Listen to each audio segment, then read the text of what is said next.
할렐루야.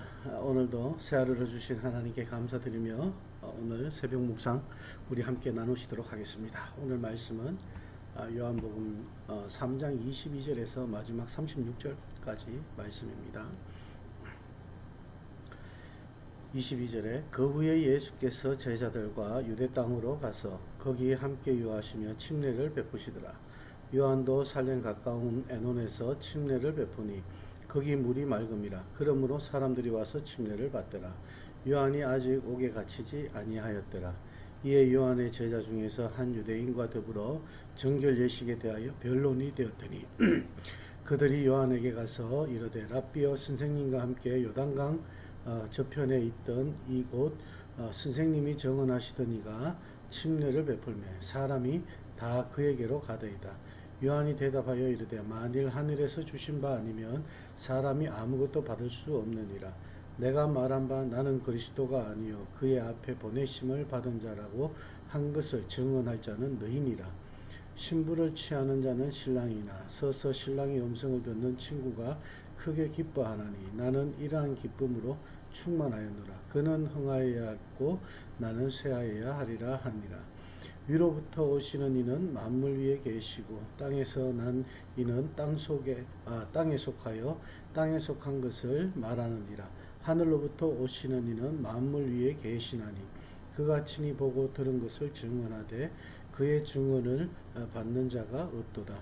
그의 증언을 받는 자는 하나님이 참되시다는 것을 인쳤느니라. 하나님이 보내신 이는 하나님의 말씀을 하나니 이는 하나님이 성령을 한량없이 주심이니라. 아버지께서 아들을 사랑하사 만물을 다 그의 손에 주셨으니 아들을 믿는 자에게는 영생이 있고 아들에게 순종하지 아니하는 자는 영생을 보지 못하고 도리어 하나님의 진노가 그 위에 머물러 있느니라. 아멘.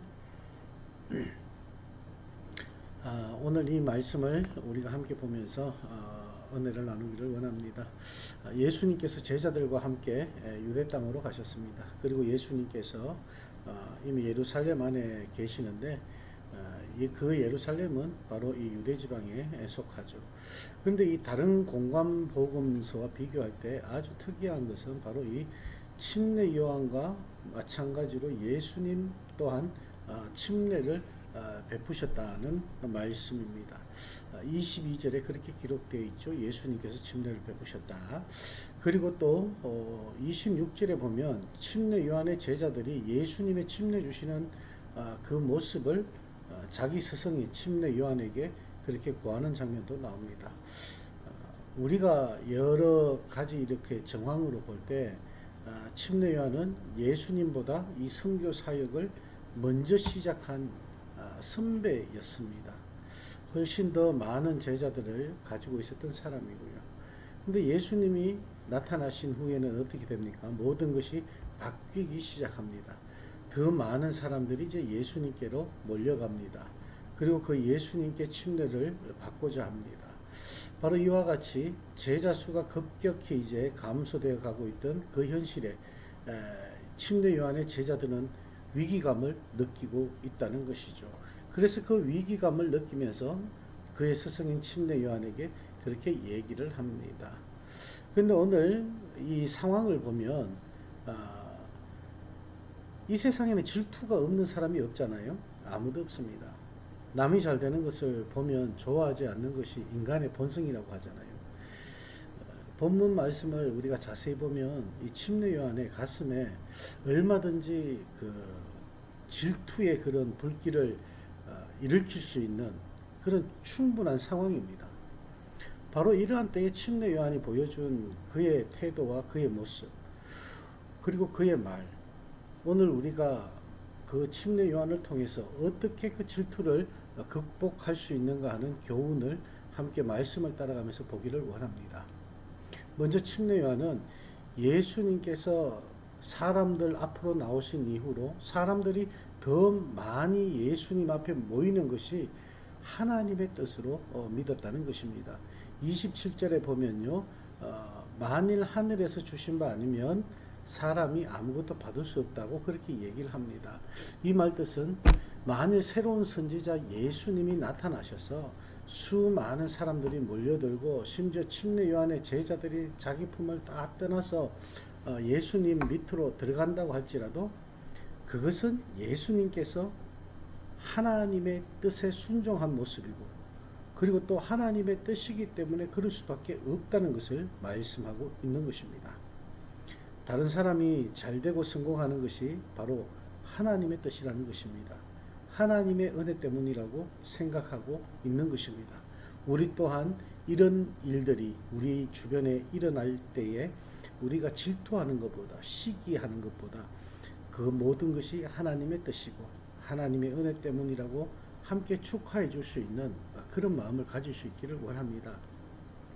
그리고 오늘 보면 이 침례 요한은 28절 말씀에 보면 자신의 그 포지션을 너무나 잘 알고 있었다는 것입니다. 이 침례 요한은 자신이 그리스도가 결코 아니라는 것이죠. 그리스도 앞에 보내심을 받은 자라는 사실을 다시 한번 분명히 밝히고 있습니다. 이 말씀은 제가 처음에 요한복음을 시작하면서 여러분들에게 말씀드렸듯이 침례 요한은 절대적인 주연이 아니라 조연이라는 사실을 다시 한번 더 부각시키고 있다는 말씀입니다. 그래서 29절 말씀에 보면 침례 요한은 자신은 신랑의 친구에 불과하다고 그렇게 이제 말씀을 합니다. 그리고 진짜 신랑은 예수님이라고 그렇게 말합니다. 예수님이 신랑이라면 저와 여러분은 신부가 되어야 됩니다. 신랑과 신부가 만나서 하나 되는 일, 이것이 아주 중요하죠. 그런데 이 신랑과 신부가 만나서 하나가 되는 일에 그 주선을 누가 했느냐? 바로 이 침례 요한이 했다는 것입니다. 여러분, 이 옛날 유대 시대의 결혼식 풍습은 신랑과 신부 사이에 신랑의 친구가 그 관계를 다리를 놓아주는 거예요. 그래서 연락도 하고 서로 이렇게 날도 잡고 모든 것에 있어가지고 그 친구가 신랑의 친구가 들러리가 되어서 이 모든 것을 만남과 그리고 결혼까지 이렇게 맺어주는 것입니다. 오늘 그 역할, 우리와 예수님과의 그 만남과 그 합쳐진 모든 것들을 침례 요한이 책임을 지고 있다는 것입니다. 그래서 침례 요한은 그 신랑 대신 예수 그리스도의 친구로서의 역할을 다 하면 자기의 책임은 거기에서 끝이 난다라는 그런 말씀입니다. 예수님께서 무조건 흥해야 한다면서 그리고 또 자기는 새해도 좋다고 그렇게 말할 수 있는 것이 바로 이 침례 요한이기 때문에 가능한 고백인 것 같습니다. 그만큼 자기는 조연이라는 것을 다시 한 번 더 말씀하고 있는 것입니다. 30절 말씀에 보면 그는 흥하여야 하고 나는 쇠하여야 한다고 그렇게 고백을 합니다. 메시아여 하나님의 아들이신 예수님은 자꾸만 일어나야 하고 예수님의 길을 준비하는 안내자로서의 자기는 자꾸만 이제 줄어들어야 한다는 말씀이죠. 바로 이와 같이 겸손한 침례 요한의 태도 때문에 예수님은 침례 요한을 여자가 낳은 자 중에 가장 큰 자라고 그렇게 극찬을 하셨던 것입니다. 그리고 31절에서 36절 말씀으로 이렇게 가다 보면요. 예수님은 하늘로부터 오신 분이시기 때문에 하늘을 가장 잘 아신다는 것입니다. 하늘을 가장 잘 아신다는 이 말씀은 하늘에 속한 것을 가장 잘 아시는 분이라는 것입니다. 그러므로 하늘에 속한 것을 잘 알고자 하면 예수님의 목소리를 들어야만 한다는 것입니다. 여러분, 하늘에 속한 것이 무엇입니까? 그것은 바로 영생과 구원의 문제가 바로 하늘에 속한 것일 것입니다. 하늘로부터 오신 분, 예수님의 말씀을 귀담아 듣고 그분을 알면 모든 이런 영생과 구원의 문제를 해결받을 수 있다고 요한이 지금 주장하고 있습니다. 예수님은 한량없는 성령의 충만함으로 하나님의 말씀을 전하고 있습니다. 34절 말씀에 보면 하나님의 보내신 이는 하나님의 말씀을 하나니 이는 하나님이 성령을 한량없이 주셨다고 그렇게 이제 고백을 합니다. 예수님은 하나님과 하늘로부터 오신 분이시기 때문에 하나님의 말씀을 하실 수밖에 없습니다. 그런데 요한은 예수님께서 하나님의 말씀을 하실 수밖에 없는 이유가 한 가지 더 있는데 가장 중요한 것을 말씀하고 있습니다. 한량 없는 성령으로 충만하시기 때문이라고 이렇게 주장하고 있습니다.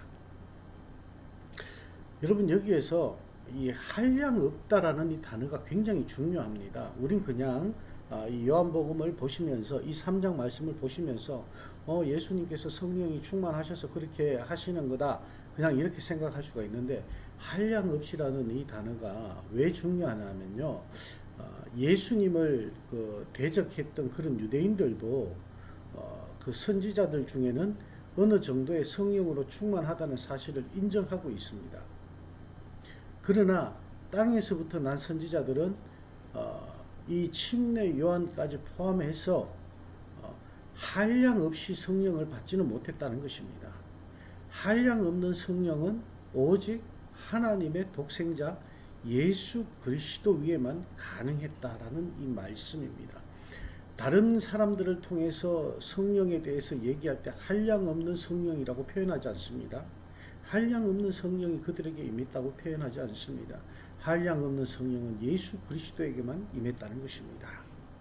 그래서 이 한량 없는 이 단어가 굉장히 중요한 단어입니다. 이와 같이 하나님의 참 진리를 증거하시는 그 예수님을 받아들이는 사람들은 하나님을 참되시다 하고 이렇게 말할 수가 있는 것이죠. 왜?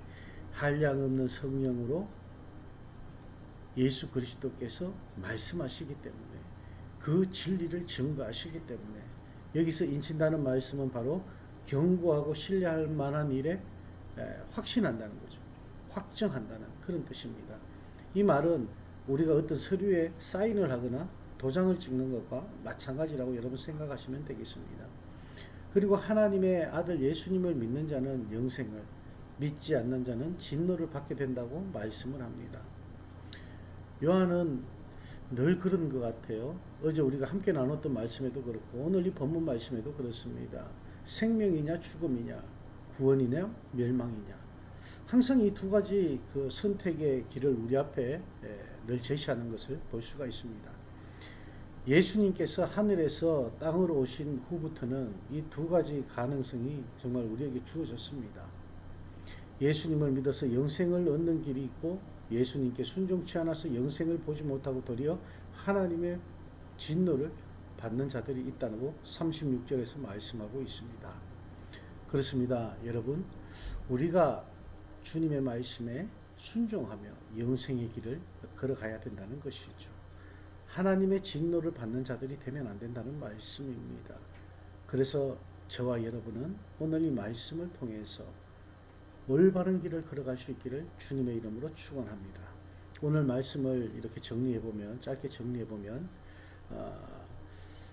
침례 요한을 통해서 우리에게 주시는 말씀은 질투심을 잘 다스리는 것이 매우 중요하다는 것을 우리에게 보여주고 있습니다. 이 질투심은 상대방을 해치며 또 이웃과 내 자신을 해칠 수 있기 때문이죠. 오늘 우리가 침례 요한 같은 그런 마음만 품는다면 얼마든지 질투심을 이길 수 있을 것입니다. 그래서 우리 한마음 웨이크 포레스트 교회가 아름다운 공동체로 그렇게 이제 가꾸어 나가질 수 있다는 말씀이죠. 그리고 누가 하늘에 대해서 가장 잘 알고 있습니까? 바로 예수 그리스도입니다. 하나님의 뜻을 가장 잘 분별해서 전해줄 사람 역시 바로 예수 그리스도입니다. 이 땅에 내려오신 바로 예수님밖에 우리에게 참 진리를 말씀해 주시는 분이 없다는 것입니다. 오늘 여러분들은 어떤 길을 선택하고 지금까지 걸어오셨습니까? 영생의 길입니까? 아니면 진노의 길입니까? 이 새벽 묵상을 여러분들이 함께 나누시는 분이라면 영생의 길을 택하고 지금 주님과 함께 주님의 신부로서 이 길을 걸어가고 있는 줄 믿습니다. 영생의 길, 구원의 길을 걸어가시는 여러분의 발길에 하나님의 복이 가득하시길 주님의 이름으로 축원합니다. 기도하시겠습니다.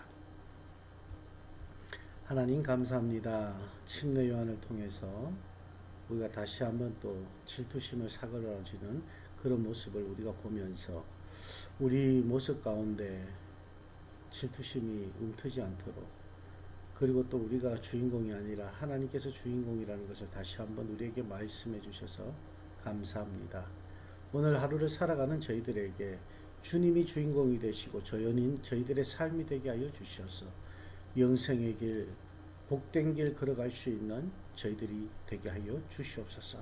그 주님을 증언하며 그 주님과 동행하는 귀하고 복된 저희들의 삶이 될 수 있도록 주님께서 인도하여 주시옵소서.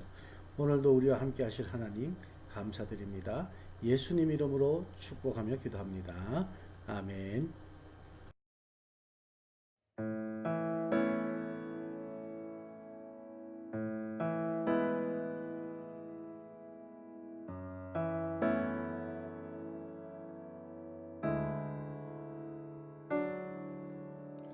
소망이 보이지 않아도 깊은 절망 속에도 빛은 꺼지지 않았네.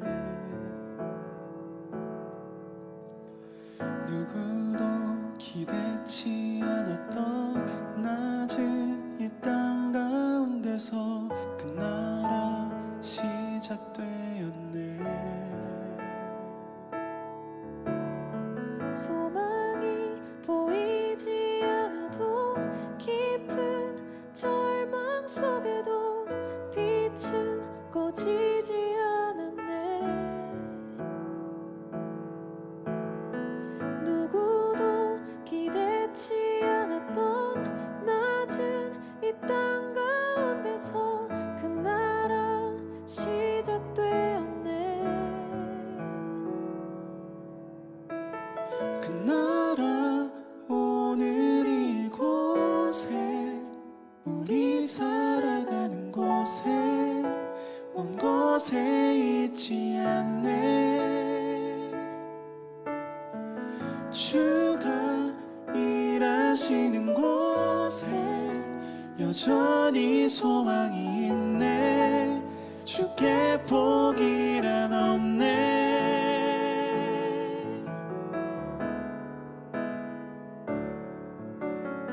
소망이 보이지 않아도 깊은 절망 속에도 빛은 꺼지지 않았네. 누구도 기대치 않았던 낮은 이 땅 가운데서 그 나라 시작되었네. 그 나라 오늘 이곳에 우리 살아가는 곳에 먼 곳에 있지 않네. 주가 일하시는 곳에 여전히 소망이 있네. 주께 포기란 없네. 그 나라 오늘 이곳에 우리 살아가는 곳에 먼 곳에 있지 않네. 주가 일하시는 곳에 여전히 소망이 있네. 주께 포기란 없네. 그 나라 오늘 이곳에 우리 살아가는 곳에 먼 곳에 있지 않네. 주가 일하시는 곳에 여전히 소망이 있네. 주께 포기란 없네.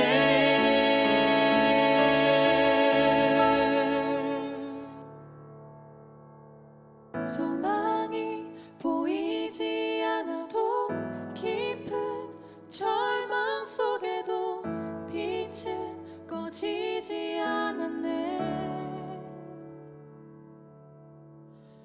누구도 기대치 않았던 낮은 이 땅